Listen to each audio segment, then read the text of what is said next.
आटा चक्की मालिकान ने भी बहती गंगा में हाथ धोने शुरू कर दिए हैं। गला मंडियों में गंदम की कीमत में इजाफे को जवाब बनाते हुए चक्की का आटा 5 रुपए फी किलो तक महंगा कर दिया है। जबकि शहर में सस्ते आटे की फराहमी तलब के मुताबिक नहीं हो सकी। शहर में चीनी की कीमत में इजाफे के साथ ही चीनी की भी किल्लत पैदा होना शुरू हो गई है। शहर में अभी आटे की फराहमी तलब के मुताबिक न हुई थी कि आटा चक्की मालकान भी मैदान में आ गए और मंडियों में गंदम की कीमत 2100 रुपए फी मन होने के साथ ही चक्की की आटे की कीमत में 5 रुपए फी किलो तक इजाफा कर दिया, जिसके बाद शहर में चक्की का आटा 70 रुपए तक फरोख्त होने लगा। लाहौर आटा चक्की ऑनर्स एसोसिएशन के जनरल सेक्रेटरी अब्दुल रहमान का कहना है कि हुकूमत की गलत पॉलिसी के बायस आज गंदम की कीमत में होश रुबा इजाफा हो चुका है, जिसके बायस मुकर्रर करदा 65 रुपए के हिसाब से आटा फरोख्त नहीं कर सकते। अगर हुकूमत ने चक्की का आटा सस्ता फरोख्त करवाना है तो गंदम सस्ती की जाए। जब से गंदम शुरू हुई है, गवर्नमेंट ने 1400 रुपये अनाउंस किया था, हमें 1600 शुरू हुई है। अब इस वक्त तकरीबन 2100 रुपये मान तक वो चलेगी। 600 रुपये मान का फ़र्क पड़ गया 15 रुपये किलो का। उस समय हम तकरीबन 60 रुपये 62 रुपये बेच रहे थे। अब वो 15 रुपये लगाएं तो 77 रुपये किलो तो चीज़ बनती है। और अभी ये हालात जो ऐसे हैं कि हमें देखने के शायद ये जो गवर्नमेंट ने जो कोटा रिलीज़ किया है मिलों को, शायद कुछ मार्केट में उसका असर है, लेकिन उसका असर इस वक्त तो पहिया उल्टा ही चलता नज़र आ रहा है। शहरियों का कहना है कि फ्लोर मिल्स का आटा शहर के बेशतर इलाकों में दस्तयाब नहीं, जबकि आटा चक्की मालकान ने कीमत बढ़ाई है और आटे के साथ साथ शहर में चीनी की भी किल्लत पैदा हो चुकी है और दुकानदार सिर्फ अपने जानने वालों को ज्यादा से ज्यादा 1 किलो चीनी फरोख्त कर रहे हैं। आटा तो महंगा इस टाइम मिल रहा है, बाद का मिलता नहीं है, अगर मिल जाए तो महंगा मिल रहा है। और चीनी की सूरत हाल भी छाट है इस टाइम। चीनी भी अगर लेने जाओ तो कुछ दुकानदार 2 किलो की बजाय किलो देते हैं। एक तरफ तो शहरी महंगे दामों आटा और चीनी खरीदने पर मजबूर हैं, तो दूसरी तरफ शहर के यूटिलिटी स्टोर्स पर भी सस्ती चीनी और आटे की फराहमी तलब के मुताबिक नहीं की जा रही। कैमरामैन टीपू मुनीर के साथ हसन अली, सिटी 42। ईद उल अजहा की आमद है। गिरा फरोश माफिया भी सरगर्म हो गई। सब्जियों की कीमतों में कमी नहीं आ सकी, जबकि सब्ज मसाला जात की कीमतें भी आसमान पर पहुंच चुकी हैं। सरकारी निर्खनामे में आलू समेत 4 सब्जियों की कीमतों में इजाफा कर दिया गया। शहर में महंगाई का जिन बेकाबू, सरकारी निर्खनामे की बजाय मनमानी कीमत पर सब्जियों की फरोख्त का सिलसिला जारी। सरकारी निर्खनामे में 4 सब्जियां महंगी कर दी गईं। प्याज की सरकारी कीमत 35 रुपए किलो मुकर्रर की गई, लेकिन फरोख्त 60 रुपए फी किलो तक होते रहे। जबकि टमाटर 5 रुपए सस्ते तो हो गए, लेकिन फरोख्त 100 से 120 रुपए फी किलो तक जारी रही। लहसुन का सरकारी रेट 180 रुपए जबकि 300 रुपए फी किलो में फरोख्त होते रहे। अदरक 10 रुपए महंगा होने के बाद सरकारी निर्खनामे में 360 रुपए लेकिन 460 रुपए फी किलो में दस्तयाब रहा। सब्ज मिर्च की सरकारी कीमत 104 जबकि 140 रुपए फी किलो में फरोख्त होती रही। लीमू की कीमत 90 रुपए मुकर्रर की गई, जबकि फरोख्त 160 रुपए फी किलो में होते रहे। सरकारी निर्खनामे में आलू 2 रुपए इजाफे के बाद 78 रुपए लेकिन मार्केट में 80 से 90 रुपए फी किलो में फरोख्त होते रहे। शहरियों का कहना है कि बढ़ती हुई महंगाई ने उनके वसाइल को कम कर दिया है, जबकि हुकूमत महंगाई को कंट्रोल करने के लिए कोई इकदामात नहीं कर रही। महंगाई तो बहुत है, पन आमदन है को नहीं ते खान वास्ते लोग परेशान ने, फिर वो दाग लाउन लाई जाते हैं बार बार। तो असीं की करांगे, माड़े बंदे मजदूर कमा तो घर बैठे हैं, कारोबार है को नहीं। शहर में ब्रायलर की रसद में बेहतरी के बायस कीमत में 5 रुपए की कमी रिकॉर्ड की गई, जिसके बाद मुर्गी का गोश्त 275 रुपए फी किलो में फरोख्त होता रहा। कैमरामैन टीपू मुनीर के साथ Hasan Ali, city 42। Lahore high court में पेट्रोल की किल्लत के खिलाफ दरख्वास्तों पर Samaa. Chief justice high court Mohammad Qasim Khan ने रिमार्क्स दिए कि यूं लगता है मुआविन खुसूसी वजारत पेट्रोलियम चला रहे हैं और बहरान के भी वही जिम्मेदार हैं। मलिक अशरफ की रिपोर्ट देखिए।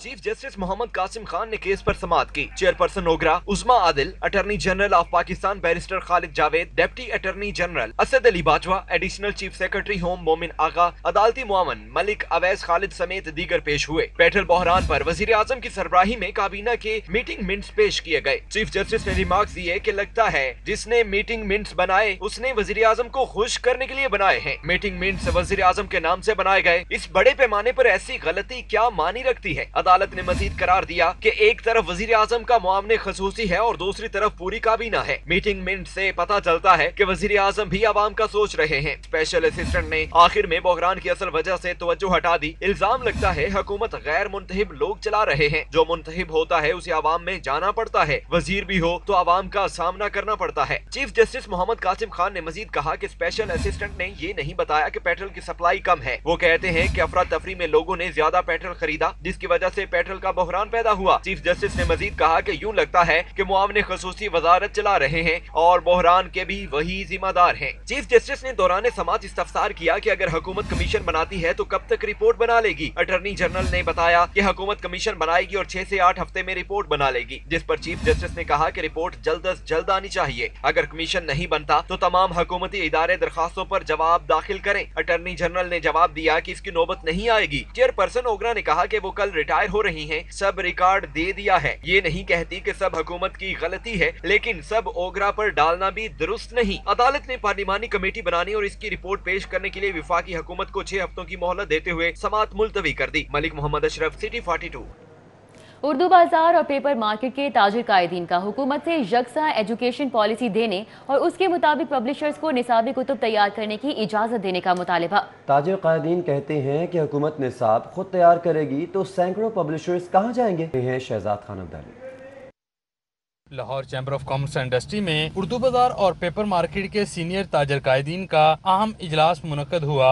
इजलास में ताजर कायदीन नायब सदर लाहौर चैम्बर मियां जाहिद जावेद, चेयरमैन प्याफ मियां नुमान कबीर, खालिद परवेज, बाऊ मोहम्मद बशीर, खामद सईद बट और जीशन सोहेल मलक समेत दीगर शरीक हुए। सदर खालिद परवेज ने कहा कि हुकूमत सिर्फ एजुकेशन पॉलिसी दे, प्राइवेट पब्लिशर्स को अपनी निगरानी में निसाबी कुतब तैयार करने दे।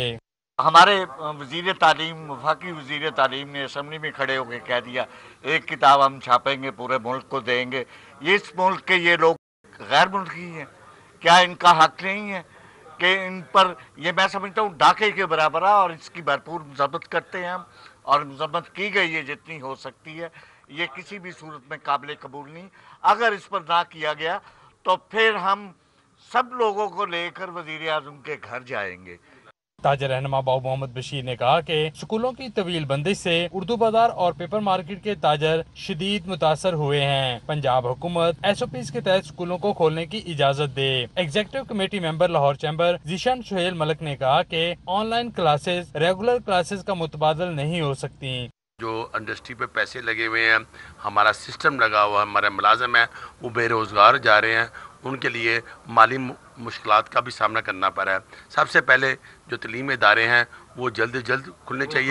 15 मार्च से स्कूल बंद है, एजुकेशन पे कोई बात करने को तैयार नहीं है। हमारे एजुकेशन मिनिस्टर हैं वो कह रहे हैं कि अब 15 सितंबर को स्कूल खुलेंगे।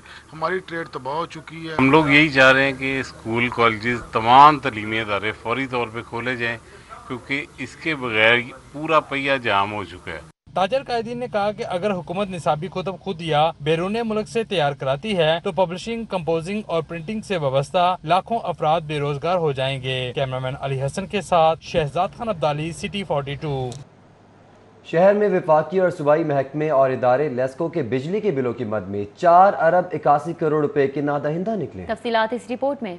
लाहौर इलेक्ट्रिक सप्लाई कंपनी की दस्तावेजात के मुताबिक 110 महकमों और इदारों ने मुख्तलिफ कनेक्शन पर माह जून में भी अरबों रुपए की बिलों की अदायगी नहीं की। मजमूई तौर पर 110 महकमों के जिम्मा 4 अरब 81 करोड़ रुपए के वाजिबात वाजिबुल अदा हैं। दस्तावेजात के मुताबिक वासा 1 अरब 98 करोड़ रुपए बिलों के साथ सरे फहरिस्त निकला। इसी तरह महकमा अवकाशी 37 करोड़ रुपए, TMA रावी के जिम्मा 33 करोड़ रुपए, TMA शालामार 18 करोड़ रुपए, महकमा पुलिस 16 करोड़, जबकि महकमा सेहत 12 करोड़ रुपए का नादहिंदा निकला। इसी तरह दाता गांजबाग टाउन 11 करोड़, पंजाब जेल 10 करोड़ और Lahore ring road authority 10 crore रुपए की नादहिंदा निकली। दस्तावेजात के मुताबिक LDA 8 crore, TMA Iqbal town 7, Punjab highway 7 crore रुपए, TMA समनाबाद 6, वाका के जिम्मे 5 करोड़ रुपए के वाजिबात वाजिबुल अदा हैं। दूसरी जानिब गुलबर्ग के जिम्मे 5 करोड़, PHA की तरफ 3 करोड़, पंजाब यूनिवर्सिटी 3, TMA निश्चित 3, जबकि अजीज भट्टी टाउन भी 3 करोड़ रुपए का नादहिंदा है।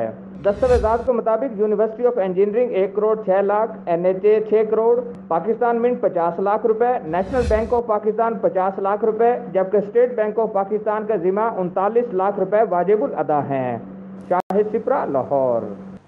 बात करेंगे जाली लाइसेंस के मामले पर। एयरलाइंस के बाद पायलट्स भी मैदान में आ चुके हैं। जाली लाइसेंस लिस्ट में शामिल 3 पायलट्स की सीएए हुकाम को ईमेल। अदनान लोधी, उमर फारूक, हसन इकबाल ने सीएए हुकाम को ईमेल लिख दी है। पायलट्स की जानिब से जाली लाइसेंस की फहरिस्त में नाम डाले जाने की वजाहत तलब कर ली गई है। इस पर मजीद बात करेंगे सईद अहमद सईद से। जी सईद।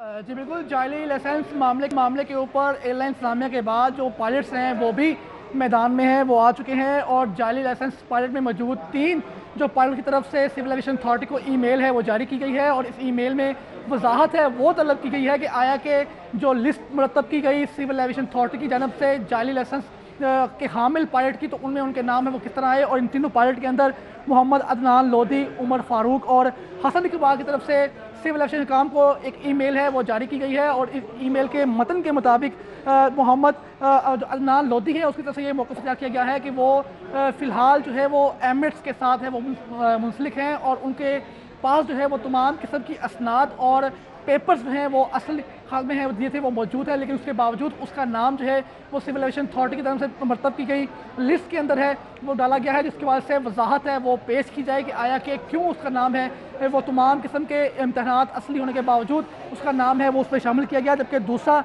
जो मेल है वो कैप्टन उमर फारूक की तरफ से जारी की गई है। उसके मुताबिक सिविल एविएशन अथॉरिटी की ज़ैर निगरानी तमाम पेपर हैं वो पास किए गए, जिसका सबूत जो है वो पेपर के शुरू होने से कबल उसके दस्तखत और सीसीटीवी फुटेज के अंदर वो देखा जा सकता है कि उसने पेपर तमाम पास किए, लेकिन उसके बावजूद उसका नाम है वो शामिल किया गया है। लिहाजा फिलफोर सिविल एविएशन अथॉरिटी है उसका नाम उस लिस्ट में से निकाले, नहीं तो कानूनी कार्रवाई है वो की जाएगी। और इसके ऊपर तीसरा जो ईमेल है वो जारी की गई है। अभी आपको बताएं, मूसलाधार बारिश ने जल थल एक कर दिया। बागों के शहर लाहौर में गर्मी का जोर टूट गया है। बारिशों का सिलसिला आइंदा 48 घंटों तक जारी रहेगा, महकमे मौसमियात ने नवीद सुना दी है। मौसम के बदलते तेवर, बादल बरस पड़े, गर्मी का जोर टूट गया। Mall road, Samanabad, Gulshan Ravi, jail road, Abbott road, airport और लाहौर के गिरदनवा में मूसलाधार बारिश के बाद पारा नीचे गिर गया। महकमा मौसमियात ने आइंदा 24 घंटों के दौरान लाहौर समेत पंजाब के दीगर शहरों में बारिश की पेशगोई कर दी। आज लाहौर का ज्यादा से ज्यादा दर्जा हिरारत 37 सेंटीग्रेड रिकॉर्ड किया गया, जबकि कम से कम दर्जा हिरारत 28 डिग्री सेंटीग्रेड रहा, जबकि हवा में नमी का तनासुब 70% रिकॉर्ड किया गया। पंजाब हुकूमत का ज़राई शोबे में बड़ा कट, किसानों को खाद की बुनियाद पर सालाना दी जाने वाली सब्सिडी खत्म कर दी गई है। पिछले माली साल में भी 6 अरब रुपए की सब्सिडी पर सिर्फ 2 अरब 34 करोड़ सब्सिडी दी गई है। मजीद बताएंगे अलीरा में। जी अलीरा में। जी बिल्कुल, देखा जाए तो पिछले माली साल में पंजाब हुकूमत की तरफ से वादा भी किया गया और दावा भी किया गया कि किसानों को 6 अरब रुपए की खाद और बीज पर सब्सिडी दी जाएगी। लेकिन अब इसमें ज़राए ने बताया है कि पंजाब हुकूमत की तरफ से वो सब्सिडी कम कर दी गई और पिछले माली साल में सिर्फ 2 अरब 34 करोड़ रुपए की सब्सिडी वो किसानों को दी गई। हालांकि हुकूमत पंजाब की तरफ से दावा किया गया और वादे किए गए कि खादों और बीज की बुनियाद पर सबसे ज़्यादा सब्सिडी जो है वो पंजाब हुकूमत किसानों को दे रही है, लेकिन वो अमलन तौर पर दी नहीं गई। और अब देखा जाए नए माली साल के बजट 2020-21 में भी बहुत बड़ा कट लगा दिया गया खाद और बीज की जो ख़ास तौर पर सब्सिडी की मद में, तो उस पर अब नए माली साल में सिर्फ 5 अरब रुपए की रकम जो है वो मुख्तस की गई है फर्टिलाइज़र के ऊपर। अब इस पर महकमा ज़राअत का मौक़िफ़ लिया गया तो उनके हुकाम का कहना है कि ये हकीकत है कि बजट में कमी की गई, लेकिन उसकी असल वजह यह है कि जो कोरोना के असरात मुल्की माशियत पर पड़े हैं उसके बायस जहाँ दीगर सूबाई महकमों के बजट में कमी की गई, वहीं वाज़ह तौर पर इस महकमा ज़राअत के बजट में भी कमी की गई। लेकिन उनकी तरफ से कहा गया कि 2020-21 में 31 अरब रुपये का बजट जो है वो मुख्तस किया गया, जिसमें तरक्याती बजट भी जो है वो भी शामिल है। लेकिन इसमें टिड्डी दिल के हवाले से क्योंकि बहुत ज़्यादा खर्चात बढ़ते जा रहे थे तो उसको कंट्रोल करने के लिए भी हुकूमत पंजाब को बजट जो है वो दरकार था, लेकिन बजट कम ज़रूर किया गया। लेकिन उसकी असल वजह यह कि कोरोना के जो असरात जो इकानमी को पड़े हैं उसके बायस वो बजट में कमी करना पड़ी। जी अली रामे, बहुत शुक्रिया। आईजी पंजाब ने एडिशनल आईजी जनूबी पंजाब के इख्तियारात वाज़ेह कर दिए। एडिशनल आईजी इनाम गनी के इख्तियारात पर स्टैंडिंग ऑर्डर जारी कर दिए गए हैं। बहावलपुर मुल्तान डीजी खान की तमाम जिम्मेदारियां एडिशनल आईजी के सपुर्द होंगी। मजीद तफसीलात जानेंगे, अली साही हमारे साथ मौजूद हैं। जी अली साही, अपडेट कीजिएगा। जी बिल्कुल चंद रोज़ कबल हुकूमत की जानब से जनूबी पंजाब में एडिशनल चीफ सेक्रेटरी और एडिशनल आईजी पंजाब के ऑर्डर्स किए गए थे और वहाँ पे तैनातियाँ की गई थी ताकि जनूबी पंजाब को बेहतर तरीके से आगे लेकर चला जा सके। इसी हवाले से आईजी पंजाब शुएब दस्तगीर की जानिब से एडिशनल आईजी साउथ पंजाब इनाम गनी के इख्तियारात क्या होंगे उसी हवाले से स्टैंडिंग आर्डर जारी कर दिया गया है। एडिशनल आईजी इनाम गनी जो है वो तीनों रीजन जिसमें भावलपुर, मुल्तान और डीजी खान है उसकी तमाम तर जिम्मेदारियाँ उनको सुपुर्द कर दी गई हैं। तमाम जो अमन आमा के और जितने ऑपरेशन के समेत दीगर जो मामलात होंगे वो एडिशनल आईजी साउथ देखेंगे। इसके साथ साथ जो थानों की इंस्पेक्शन है या दीगर जो बुनियादी मामलात हैं वो तमाम के तमाम एडिशनल आईजी जनूबी पंजाब के सुपुर्द कर दिए गए हैं। एसडीपीओज, आरपीओज की कारकर्दगी को भी वही मोनीटर करेंगे। आरपीओज, डीपीओज और सीपीओज के दफातर की इंस्पेक्शन की जिम्मेदारी भी उनको होगी। वो किस तमाम एआईजीज, डीपीओज, सीपीओज और आरपीओज की जो एसीआर्स हैं वो इनिशिएट करेंगे। कांस्टेबल से लेकर इंस्पेक्टर तक के खिलाफ जो अपीलें होंगी वो एडिशनल आईजी साउथ सुनेंगे। तमाम जो माली अमूर हैं वो तीनों रीजन्स के एडिशनल आईजी जो जनूबी पंजाब हैं उनके सुपुर्द की गई हैं। अगर बात की जाए तमाम अफसरान की दीगर मामलात के हवाले से तो तीनों रीजन्स के तमाम माली मामलात और बजट के हवाले से भी तो एडिशनल आईजी जनूबी पंजाब जो हैं वो इन तमाम चीज़ों को देखेंगे। तो आईजी पंजाब की जानिब से बाकायदा तौर पर स्टैंडिंग आर्डर जारी कर दिया गया है। इसमें कोई मज़ीद चीज़ों का एडिशन करना होगा तो उसमें बड़ा वाज़े तौर पर आईजी पंजाब ने लिखा है कि जो चीज़ें मज़ीद एडिशनल आईजी साउथ को चाहिए होंगी वो भी मुहैया की जाएंगी, जितनी सपोर्ट चाहिए होगी वो भी तमाम मुहैया की जाएगी। इसी हवाले से स्टैंडिंग आर्डर जारी किया गया है और 3 रुकनी कमेटी बनाई गई थी जिसकी सिफारिशात जो तैयार करता थी उनको मंजूर करते हुए आईजी पंजाब ने नोटिफिकेशन जारी कर दिया है। अली साहिब बहुत शुक्रिया। महकमा एक्साइज ने सूबाई नारकोटिक्स कंट्रोल फोर्स के लिए 470 मिलियन रुपए मांग लिए हैं। मजीद जान लेते हैं कैसर खोकर से। जी कैसर खोकर। जी, सूबाई महकमा एक्साइज ने टैक्सेशन ने सूबा पंजाब में सूबाई नारकोटिक्स कंट्रोल फोर्स बनाने का फैसला किया है और इसके लिए सूबाई कंट्रोल नारकोटिक्स फोर्स बनाने के लिए महकमा एक्साइज एंड टैक्सेशन ने महकमा ख़जाना से 470 मिलियन रुपए जो मांगे हैं, जिसकी महकमा ख़जाना ने मंजूरी दे दी है। और इसके लिए पहले मरले में 2020-2021 में 316 जो है असामियाँ पैदा करने की जो डिमांड जो है वो भी भेजी गई है, जो कि महकमा ख़जाना ने मंजूर कर ली है। और इसके लिए जो थाने बनेंगे सूबाई नारकोटिक्स कंट्रोल फोर्स के, और ये सूबे में ड्रग जो है मुनशियात जो है उसकी रोकथाम के लिए इक़दाम करेगी और मुलजमान को पकड़ेगी और छापे मारेगी और प्रोसिक्यूशन कराएगी, अदालतों में केस पेश करेगी और ये मुनशियात के केसेस को डील करेगी। ये फोर्स इस हवाले से महकमा खजाना ने ये फोर्स बनाने की मंजूरी दे दी है। जी दे दी है, बहुत शुक्रिया कैसे Khokhar. Women chamber of commerce and industry के ज़ेरे एहतमाम कारोबार करने वाली ख्वातीन को दरपेश मसाइल के हवाले से वीडियो लिंक सेमिनार का इनेकाद किया गया। सेमिनार की सदारत विमेन चैम्बर की सदर लुबना वेहात ने की। इस बारे में मजीद जान लेते हैं हसन अली से। जी Hasan Ali. Women chamber of commerce and industries के ज़ेरे एहतमाम कोरोना वायरस के हवाले से जो सेहत के मामलात हैं उस पर एक वीडियो लिंक सेमिनार का जो है वो इनेकाद किया गया। इसी वाले से मज़ीद बात करेंगे। यहाँ पे मेरे साथ वुमेन चैम्बर की सदर लुबना जो है वो मौजूद हैं।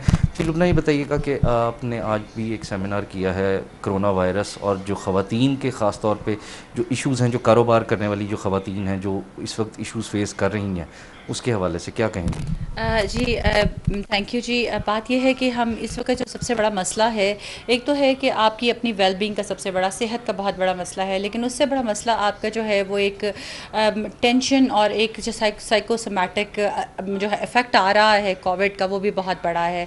तो मैं ये चाहती थी इसके बाद ख़वातीन को, जैसे हमने आपने बहुत सारे हमारे इवेंट्स को कवर किया है और हम ख़वातीन को ज़्यादा तरगीब दे रहे हैं ऑनलाइन बिजनेसेस करने की, लेकिन उसका बहुत बड़ा इफ़ेक्ट एक ये भी है कि उनको जो है हम साइबर लॉज के बारे में बताएं कि साइबर लॉज में जो है जब आप ई-कॉमर्स में अपनी चीज़ें बेचते हैं और ख़रीदते हैं तो वो लॉज क्या कहते हैं, जिसके लिए हमने अलमास जविंदा साहब को बुलाया है जो कि पाकिस्तान की फ़र्स्ट साइबर लॉ फर्म के जो है वो बानी हैं, तो ताकि वो हमें ये बता सकें कि हम के कंज्यूमर राइट्स क्या हैं। इसके अलावा हमने बहुत सारे डॉक्टर्स और जो है स्किन स्पेशलिस्ट और अदर और साइकेट्रिस्ट को बुलाया, और आज हमारे पास जो है वो कामरान साहब हैं जो कि DG फेडरल गवर्नमेंट में जो है वो ह्यूमन राइट्स के हैं, क्योंकि वो ये रहा है कि हम लोगों के पास बहुत सारी पता चलता है कि डोमेस्टिक वायलेशन के वायलेंस के जो है वो जो है इंसिडेंट्स बढ़ते जा रहे हैं जो कि हमारे मुल्क में होते हैं लेकिन कभी रिपोर्ट नहीं होते हैं।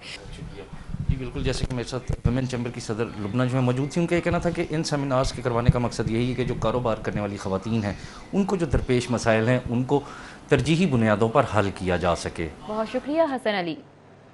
लाहौर हाई कोर्ट ने मियां मोहम्मद शहबाज शरीफ की आमदन से ज़ाहिर असासाजात और मनी लॉन्ड्रिंग केस में 23 जुलाई तक अबूरी जमानत में तौसी कर दी है। शहबाज शरीफ कोरोना को शिकस्त देने के बाद आज पहली मर्तबा अदालत में पेश हुए। मजीद जानते हैं मलिक अशरफ की रिपोर्ट में।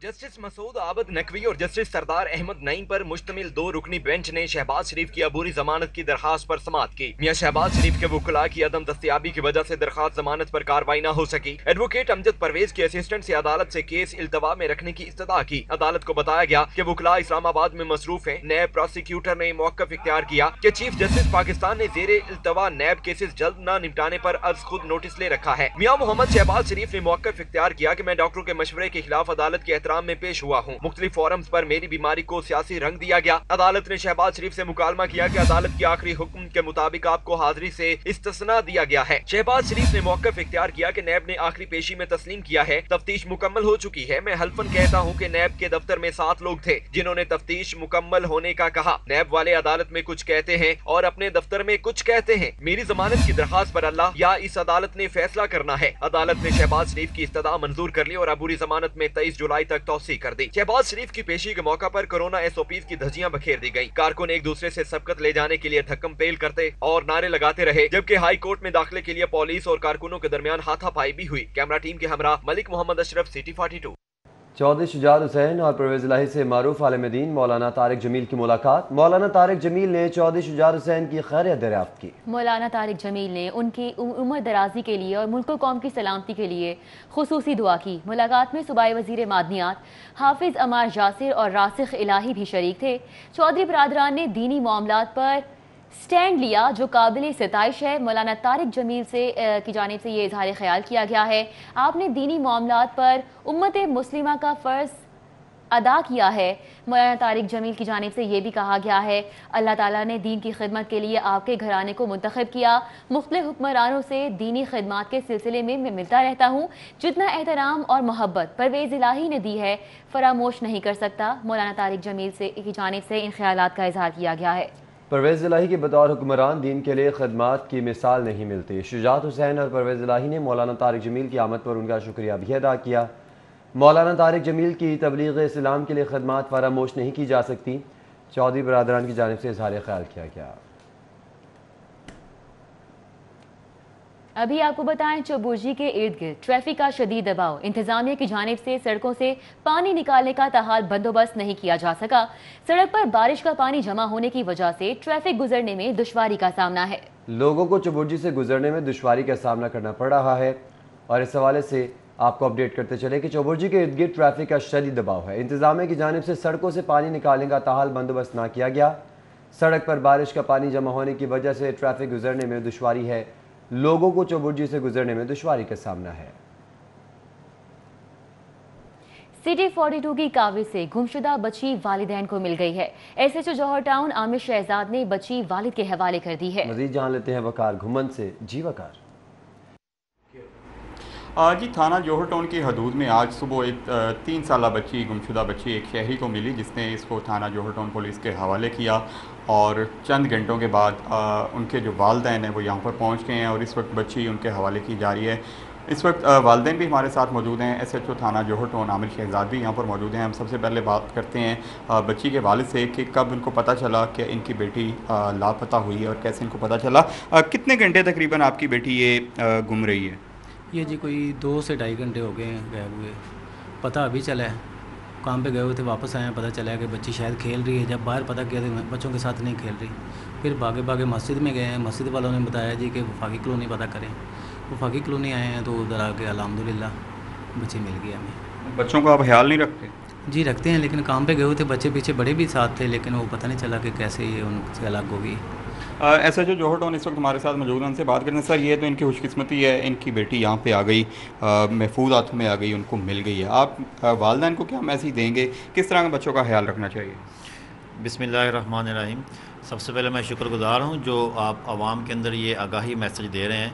सबसे पहले वालिदैन को चाहिए कि अपने बच्चों की खुसूसी केयर करें, इनको अकेले बाहर ना भेजा करें। ख़ास तौर पे जो छोटे बच्चे और बच्चियाँ होती हैं, जिस तरह की हमारे माशरे में कम उम्र लड़कियों के साथ किसी किस्म का इस्तेसाल हो जाता है, इस हवाले से अवामुन्नास से गुजारिश है कि अपने बच्चों को अकेले बाहर ना भेजें, किसी बड़े आदमी के साथ बाहर भेजें, अपनी फैमिली के मेंबर्स के साथ बाहर भेजें, ताकि वो गुम होने से या उनके साथ कोई मिस हैंडल ना हो जाए, उन चीज़ों से बच सकें। बिल्कुल जी, मौजूदा हालात में बच्चों की सबसे ज़्यादा हिफाजत करनी चाहिए। इसी इलाके का एक शहरी मुबारक शाह था जिसने इस बच्ची को पकड़ के यहाँ पे थाने लेके आया और यहाँ पर उनके वालिदैन जी वकार भूमन, बहुत शुक्रिया। IBCC की तरफ से A लेवल के बच्चों को 1100 से मुतबाल 990 नंबर दिए जाते हैं, जबकि विफाकी वजीर की तरफ से FSC के बच्चों को 3% फ्री नंबर देने के ऐलान पर A लेवल्स के तलबा ने तशवीश का इजहार किया है। उनका कहना है कि उन्हें 3% नंबर ज्यादा दिए जाएं। इस हवाले से मजीद जानेंगे। अफीफा नसरुल्लाह हमारे साथ मौजूद हैं। बताएगा अफीफा, बच्चों और वालिदैन की जानिब से किन ख्यालात का इजहार किया जा रहा है इस मामले पर? जी बिल्कुल, जैसे कि आप जानते हैं कि वफाकी वज़ीर तालीम शफ़क़त महमूद ने FSC के बच्चों को 3 नंबर एक्स्ट्रा दिए हैं। इस हवाले से A लेवल के बच्चे खासे परेशान हैं। उनका कहना है कि IBCC की रैंकिंग के मुताबिक उनको 1100 में से 990 नंबर के तहत आगे उनका मार्जिन निकाला जाता है, जबकि FSC के बच्चों को 1100 में से 1100 नंबर के तहत एवेल्यूएट किया जाता है। बच्चे क्यों परेशान हैं, उनसे बात करते हैं। अस्सलाम वालेकुम, आप क्या समझते हैं हारिस? जी, इसमें यह है कि जो जैसे हमने बताया कि जो FSC के नंबर उन्होंने 3 नंबर बढ़ा दिए हैं, जो मतलब उसको कन्वर्ट जब करते हैं, सॉरी A लेवल को जो कन्वर्ट करते हैं FSC में, तो वो 990 ले सकते हैं, लेकिन जो FSC वालों के उन्होंने 1103 कर दिए हैं, उसकी वजह से मसला में ये हो रहा है। बहुत शुक्रिया।